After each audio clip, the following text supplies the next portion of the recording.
আজকের Banaripara high school মাঠে অনুষ্ঠিত হতে যাচ্ছে সেই বাংলা স্পোর্টস একাডেমির নিয়মিত খেলার আজকের সূচনা লগ্নে ফাইনাল পর্ব। আজকের বানারীপাড়া হাই স্কুল মাঠে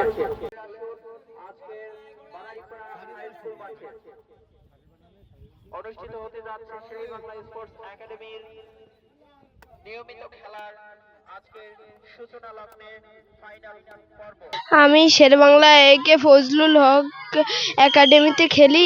এই খেলায় আমার খুবই ভালো লাগে। আমি একদিন বাংলাদেশ জাতীয় টিমে খেলতে চাই।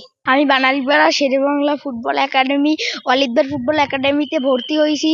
আমি যেন ভবিষ্যতে জাতীয় পর্যায়ে টিমে চান্স পাই। আর আমার ফুটবল খেলতে অনেক ভালো লাগে। আমি অনেক ভালো লাগে। আমি ওয়ালিদ ভাইয়ের কাছে গর্বিত যে সে একটা বানারীপাড়ায় ফুটবল একাডেমি খুলেছে। আমাদের বানারীপাড়ার ইতিহাসের একটি উল্লেখযোগ্য দিন।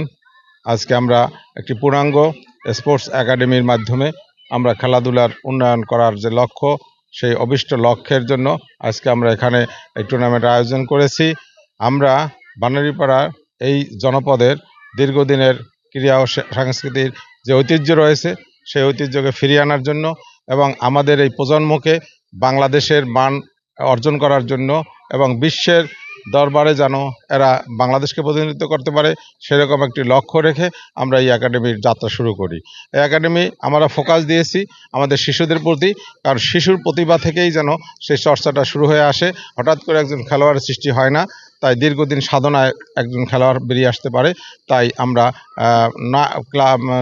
9 বছর থেকে 8 বছরের শিশুদের পর্যন্ত আমরা এখানে ইনক্লুড করতে সক্ষম হয়েছি এবং আমরা 16 পর্যন্ত বিভিন্ন এজ গ্রুপের খেলা এদেরকে বিভিন্ন প্রশিক্ষণের মাধ্যমে তাদেরকে দক্ষ খেলোয়াড় হিসেবে গড়ে তোলার আমাদের প্রক্রিয়া অব্যাহত আছে এবং এটা থাকবে ইনশাআল্লাহ। এই একাডেমি বা একটা অনন্য উদাহরণ সৃষ্টি করতে সক্ষম হবে, এই বিশ্বাস রেখেই এই একাডেমির সৃষ্টি করা। আপনি ইতিমধ্যে জানেন যে ছেলেমেয়েরা, আজকালকার ছেলেমেয়েরা নেশা আসক্ত, মোবাইল আসক্ত। এর থেকে দূরে থাকার জন্যই কিন্তু আমরা খেলাধুলার আয়োজন করে থাকি। আপনি বানারীপাড়ার সন্তান, আপনি জানেন যে আমার জীবন যৌবন সব কিছু আমার খেলার মধ্যে আমি বিকিয়ে দিয়েছি। সারা এত ব্যস্ততার মাধ্যমে কিন্তু আমি বিকেল হলে আমি মাঠে আসি কেন? এর কারণ একটি, যে ছেলে অথবা মেয়েরা মাঠে থাকুক, খেলাধুলা অংশগ্রহণ করে থাকুক। আর আমাদের এই যে পরিকল্পনা, আমরা আজকে ছোট থেকে আমরা এই বিভিন্ন টুর্নামেন্ট আয়োজন করতে চাচ্ছি এবং আমরা জানি অনূর্ধ্ব-17 পর্যন্ত আমরা এইটা রাখছি এখন। এর মাধ্যমে আমরা ট্রেনিংয়ের বিভিন্ন ব্যবস্থা করে থাকি। প্রতিদিনই বিকালে আমরা ট্রেনিং করে থাকি এবং ছেলেমেয়েরা যাতে এই মাঠে আসে, এই জন্য আমাদের নিরন্তর প্রচেষ্টা থাকবে। আমি উপজেলার সকলকে এই ছেলেমেয়েরা যাতে খেলাধুলা সুন্দরভাবে আয়োজন করতে পারি, আমরা আপনাদের সবার আন্তরিক সহযোগিতা কামনা করি এবং এই ধারাবাহিকতা যাতে বজায় থাকে। আপনার মাধ্যমে উপজেলাবাসীকে আবারও আহ্বান জানাচ্ছি, আমাদের সহায়তা করুন।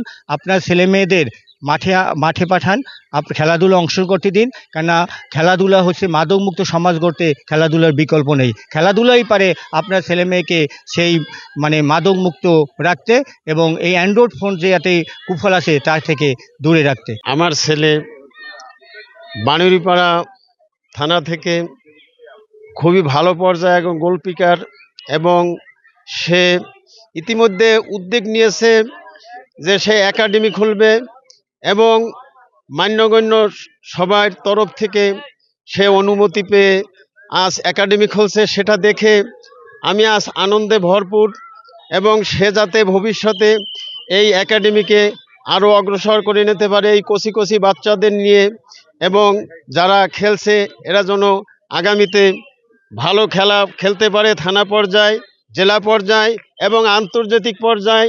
আমি সেই কামনাই করি এবং এই খেলাধুলার কারণে বাচ্চারা মাদক দ্রব্য থেকে, বিভিন্ন নেশা থেকে এবং বিরত থেকে এই খেলাধুলায় আনন্দ ভোগ করে তারা উল্লাস হচ্ছে এবং এদের গার্জিয়ানরাও সকলে অনুমতি প্রদান করেছে এবং আজ আমার ছেলে এই একাডেমি খুলে বানারীপাড়া থেকে অগ্রগতি হওয়ার জন্য সে তার জীবন প্রাণ দিয়ে এগিয়ে যাচ্ছে এবং আমরা যারা তার গার্জিয়ান মা বাবা, আমরাও তাকে উৎসাহ দিচ্ছি। এই একাডেমিতে এই পর্যন্ত প্রায় 200 লোকজন ভর্তি হয়েছে এবং তারা ট্রেনিং প্রাপ্ত নিচ্ছে। আগামীতে এরা যখন আরও অগ্রগতি হবে তখন ঢাকা থেকে কোচ এনেও এদেরকে প্রশিক্ষণ দেওয়া হবে, আমি সেই দোয়া কামনাই করি।